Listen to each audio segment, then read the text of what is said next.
আপনি যদি শুধু খালি একটা জিনিস শিখতে পারেন সেটা কি ইংলিশ। আপনি যদি English Bangla to English, English to Bangla translation শিখতে পারেন, আপনি ইংরেজিতে আর কোনো কিছু শেখা লাগবে না, আপনি অলরেডি সবকিছু পারেন। আপনি যদি এটা শিখতে পারেন, জাস্ট এক পৃষ্ঠা শুদ্ধ ইংরেজি লেখা শিখেন, তাহলে আর কোনো কিছু শেখা লাগবে না। যেমন টেন্স, ভার্ব, হ্যান ত্যান সবকিছু কিন্তু এটার মধ্যেই চলে আসে। আপনি যদি এক পৃষ্ঠা শুদ্ধ ইংরেজি লিখতে পারেন, তার মানে আপনি সবকিছুই জানেন বিধায় আপনি এক পৃষ্ঠা শুদ্ধ ইংরেজি লিখতে পারছেন। ঠিক আছে, তার মানে আপনাকে আমি একটা সাজেশন দেব, সেটা কি, জাস্ট আপনি এক পৃষ্ঠা শুদ্ধ ইংরেজি লেখা শিখেন, আর কিছু শেখা লাগবে না। কি আপনি অনেক রুলস পড়েও আপনি আপনার রিটেনটা ইমপ্রুভ করতে পারছেন না, তাহলে এই ভিডিওটা আপনার জন্য। গত ক্লাসে আমরা দেখেছিলাম বাংলা টু ইংলিশ, আর এই ক্লাসে আমরা দেখাবো আপনি ইংরেজিতে কিভাবে বাংলা ট্রান্সলেট করবেন, ইংরেজি থেকে কিভাবে বাংলা ট্রান্সলেশন করবেন। খুবই সহজ। এই পাঁচটা রুলস না, এই পাঁচটা এই যে কিওয়ার্ড, এই পাঁচটা কিওয়ার্ড আপনি মনে রাখলে আপনি Bangla to English to Bangla আপনি ট্রান্সলেশন করতে পারবেন। কয়টা? পাঁচটা। তো পাঁচটা কিওয়ার্ড মনে রাখবেন। প্রথমটা হচ্ছে সাবজেক্ট, হ্যাঁ, এরপর হচ্ছে প্রিপজিশন, আর্টিকেল, ভার্বের পরে অংশ, ভার্ব। আচ্ছা, এটা আমরা একে একে আমরা মানে একবারে প্র্যাকটিক্যাল কিভাবে করবেন প্র্যাকটিক্যালি আমরা দেখাই দিচ্ছি। তো দেখেন, এখানে একটা সেন্টেন্স লিখেছি যে the ongoing election has generate the strong public interest and debate across the country. ঠিক আছে, এই যে একটা ইংলিশ সেন্টেন্স, এই সেন্টেন্সটাকে আপনি কিভাবে সঠিক ওয়েতে কিভাবে ট্রান্সলেশন করবেন, ইংলিশ থেকে বাংলায় কিভাবে করবেন। তো দেখেন, প্রথমে হচ্ছে সাবজেক্ট, হ্যাঁ, প্রথমে সাবজেক্টটা নিব। এখন দেখেন সাবজেক্ট কোথায় থাকে, একটা ইংরেজি বাক্যে সাবজেক্ট থাকে একবারে প্রথমে, তাই না, ভার্বের পূর্বে। এই যে এটা হচ্ছে ভার্ব, ভার্বের পূর্বে এটা কি সাবজেক্ট, তাই না, এটা হচ্ছে সাবজেক্ট। তার মানে প্রথম সাবজেক্ট। অনগোয়িং মানে কি, অনগোয়িং চলমান, ইলেকশন মানে কি ইলেকশন, হ্যাঁ, অনগোয়িং চলমান, মানে এটা হচ্ছে পুরোটা সাবজেক্ট। চলমান ইলেকশন মানে কি নির্বাচন, মানে চলমান নির্বাচন। এরপরে কি প্রিপজিশন, হ্যাঁ, প্রিপজিশনের পরে অংশগুলো আমরা কি করবো, ট্রান্সলেশন করব, বাংলা মানে ইংরেজি থেকে বাংলায় আনবো। এখন দেখি পুরো বাক্যটা, এখানে আমরা কিন্তু ভার্বটাকে প্রথমে একবার শেষে রাখছি, তাই না, কেন শেষে রাখছি ওটা আমরা পরে বলবো। যে এখানে ভার্বটা একবার শেষে দিব, কেন এটা আমরা পরে ব্যাখ্যা করতেছি। এখন আমাদের কাজ হচ্ছে প্রিপজিশন, হ্যাঁ, প্রিপজিশনের পরে অংশ দেখেন, স্ট্রং, পাবলিক ইন্টারেস্ট, এখানে কোনো প্রিপজিশন নাই, এন্ড ডিবেট, এন্ড কিন্তু প্রিপজিশন না, কনজাংশন। ঠিক আছে, আর হচ্ছে অ্যাক্রস দ্য কান্ট্রি, এই যে একটা প্রিপজিশন। ঠিক আছে, এখন এই পুরোটা আমরা কি করব, এই পুরোটা বাংলাটা এখানে লিখবো। অ্যাক্রস মানে কি, হ্যাঁ, দেশ জুড়ে, অ্যাক্রস দ্য কান্ট্রি, হ্যাঁ, দেশ জুড়ে, দেশ জুড়ে। ঠিক আছে নাকি, চলমান নির্বাচন দেশ জুড়ে। এখন কি, এখন দেখেন প্রিপজিশনের কাজ শেষ, তাই না, এখন হচ্ছে আর্টিকেল। দেখি আর্টিকেল কোথায় আছে, আর্টিকেল পর আমরা কাজ করব। Strong, public interest and debate, এটা কিন্তু অলরেডি ট্রান্সলেশন করা শেষ, তাই না, এই যে এটা ট্রান্সলেশন করা শেষ, এটা ট্রান্সলেশন করা শেষ। ঠিক আছে, এখন আমাদের কাজ হচ্ছে আর্টিকেল পর ট্রান্সলেশন করা, কিন্তু এখানে আমরা দেখতেছি কোনো আর্টিকেল নাই। Strong, public interest and debate, এখানে কোনো আর্টিকেল নাই, তার মানে আর্টিকেল যেহেতু নাই, এটা ক্রস। এরপর কি আছে, ভার্বের পরে অংশ, ভার্বের পরে অংশ। যেহেতু এখানে আর্টিকেল নাই, তাহলে ভার্ব কোনটা, এটা হচ্ছে ভার্ব, তাই না, এটা হচ্ছে ভার্ব। ভার্বের পরে অংশ আমরা ট্রান্সলেশন করব।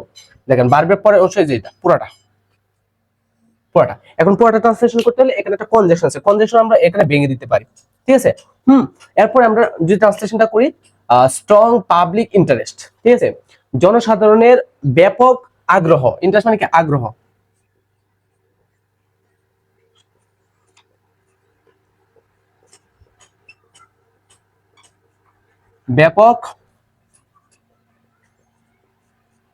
ব্যাপক আগ্রহ, এন্ডের জন্য কি এবং ডিবেট মানে কি বিতর্ক, হ্যাঁ,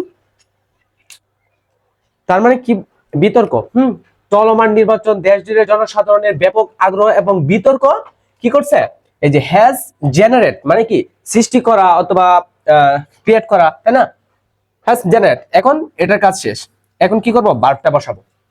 হ্যাজ জেনারেট সৃষ্টি করেছে, হ্যাঁ, সৃষ্টি করেছে। এখানে দেখেন করেছে যদি করে এছে, দুইটা করে এ থাকে, যদি এ থাকে তাহলে হচ্ছে প্রেজেন্ট পারফেক্ট টেন্স। আর যদি এরকম থাকে যে করছে, যদি করছে এরকম থাকে, যদি করছে মানে এক আর যদি না থাকে তাহলে হচ্ছে কি, মানে প্রেজেন্ট কন্টিনিউয়াস টেন্স। ঠিক আছে, এই জিনিসটা কিন্তু মনে রাখবেন, খুবই কাজে দেয় এটা। তার মানে কি করছে, তার মানে ট্রান্সলেশন শেষ। তাহলে আমরা কিভাবে বাংলা ইংলিশ টু বাংলা আমরা ট্রান্সলেশন করছি এই যে এই পাঁচটা রুলস অ্যাপ্লাই করে, পাঁচটা কিওয়ার্ড অ্যাপ্লাই করে। প্রথমে হচ্ছে সাবজেক্ট বসেছি, এন্ড দেন হচ্ছে প্রিপজিশনের পরের অংশ বসেছি, এন্ড দেন আর্টিকেল। আর্টিকেল যেহেতু এখানে নাই, আর্টিকেল ইউজ করা লাগছে না, তাই না? এরপরে কি বসেছি, ভার্বের পরে অংশ, ভার্ব কোনটা, হ্যাজ জেনারেট, জেনারেটের পরে অংশ বসেছি, এন্ড দেন কি বসেছি, মেইন ভার্বটা বসেছি, তাই না? হ্যাজ ক্রিয়েট মানে কি করছে, সৃষ্টি করছে, জেনারেট মানে সৃষ্টি করা, তাই না? এরকম। এখন দেখেন আপনি গত ক্লাসে আমরা দেখেছিলাম, এখন আপনি ইংরেজিতে বাংলা করছেন, এখন যদি আপনি এই সেন্টেন্সটাকে বাংলা থেকে আপনি ইংরেজি করতে চান তাহলে কিভাবে করবেন? তাহলে কয়টা রুলস, তাহলে দেখেন ভাইয়া, সাবজেক্ট প্লাস ভার্ব প্রথমে বসাবেন। কি ভাইয়া বলছে, সাবজেক্ট প্লাস প্রথমে বসাবেন, এটাই হচ্ছে মেইন রুলস। দেখেন এইটাকে যদি আমরা আবার ইংরেজিতে ট্রান্সলেশন করতে চাই তাহলে কি করব? দেখেন খুব সহজে, প্রথমে আমরা ভার্বের কাছে যাব, এটা হচ্ছে ভার্ব, তাই না? ভার্বের কাছে কে অথবা কাকে দিয়ে প্রশ্ন করব, এরপর আমরা যে আনসারটা পাবো সেটা হচ্ছে সাবজেক্ট। হ্যাঁ, সৃষ্টি করছে, কে সৃষ্টি করছে? চলমান নির্বাচন। হ্যাঁ, তার মানে চলমান নির্বাচন ইংরেজি কি, the ongoing election, ongoing election, তাই না?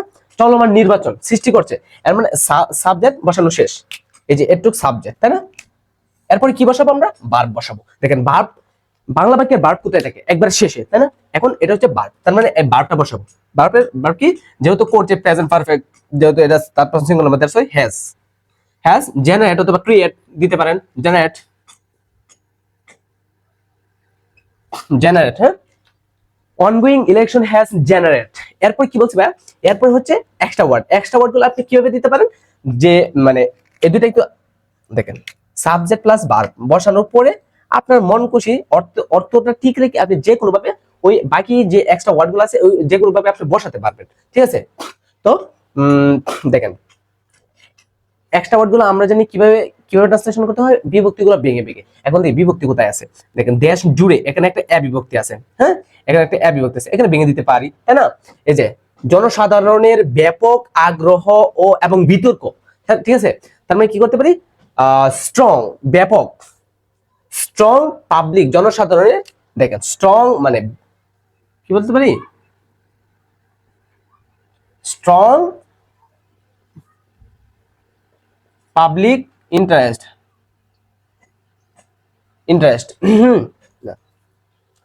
ongoing his generate strong public interest, এবং এই যে এন্ড এর জন্য কি, এবং এন্ড, এবং এর জন্য এন্ড, বিতর্ক, বিতর্ক ইংরেজি কি, ডিবেট, ডিবেট। এরপর কি আছে, ডিবেট হচ্ছে দেশ জুড়ে, হ্যাঁ এখানে অ্যাক্রস দা, দেশ জুড়ে, অ্যাক্রস দা কান্ট্রি, জুড়ে, হ্যাঁ across the, across the country, ঠিক আছে? তো দেখেন খুব সহজে আপনি বাংলা টু ইংলিশ এবং ইংলিশ টু বাংলা আপনি ট্রান্সলেশন করতে, আপনি যদি শুধু খালি একটা জিনিস শিখতে পারেন সেটা কি ইংলিশ, আপনি যদি English Bangla to English, English to Bangla translation শিখতে পারেন, আপনি ইংরেজিতে আর কোনো কিছু শেখা লাগবে না, আপনি অলরেডি সবকিছু পারেন। আপনি যদি এটা শিখতে পারেন, জাস্ট এক পৃষ্ঠা শুদ্ধ ইংরেজি লেখা শিখেন, তাহলে আর কোনো কিছু শেখা লাগবে না। যেমন টেন্স, ভার্ব, হ্যান ত্যান সবকিছু কিন্তু এটার মধ্যেই চলে আসে। আপনি যদি এক পৃষ্ঠা শুদ্ধ ইংরেজি লিখতে পারেন, তার মানে আপনি সবকিছুই জানেন বিধায় আপনি এক পৃষ্ঠা শুদ্ধ ইংরেজি লিখতে পারছেন, ঠিক আছে? তার মানে আপনাকে আমি একটা সাজেশন দেব, সেটা কি, জাস্ট আপনি এক পৃষ্ঠা শুদ্ধ ইংরেজি লেখা শিখেন, আর কিছু শেখা লাগবে না, ঠিক আছে? তো বেস্ট অফ লাক, সবাই ভালো থাকেন, আবার দেখা হচ্ছে।